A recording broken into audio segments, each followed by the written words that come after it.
classe égale à HRL. Édouard Philippe le sait, s'il se lance dans la course à la présidentielle, il lui sera impossible de continuer à garder dans l'ombre son clan. L'ancien Premier ministre de 50 ans, issu des rangs de la droite, est un homme marié et père de 3 enfants. Mais il refuse de trop en dire sur sa famille. Pour la biographie La vérité sur Édouard Philippe, Robert Laffont, signé Tugdual Denis. Il a levé, un peu, le voile. Le magazine Gala en relate quelques extraits. Depuis le début des années 2000, Édouard Philippe mène une riche carrière politique après, comme tant d'autres élus, avoir fait un crochet par le droit. Une vie professionnelle qui l'éloigne régulièrement du domicile et de sa famille. Son couple et l'éducation de ses enfants laissent place à l'autonomie. Les aînés sont restés parfois seuls au Havre dès leurs 13 et 11 ans. Raconte ainsi le journaliste Tugdual Denis, qui a récolté les confidences de l'ancien locataire de Matignon.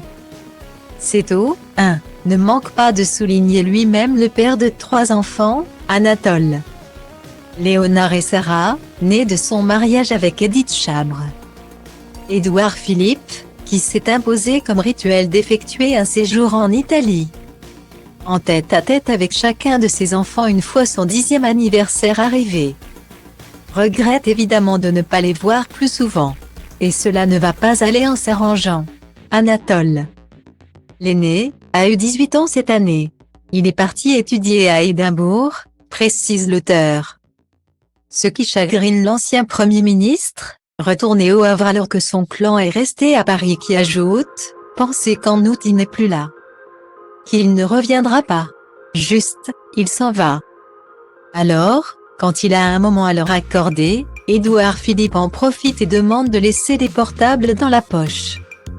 Il essaie d'aller avec eux au cinéma, une casquette vissée sur la tête pour préserver son anonymat.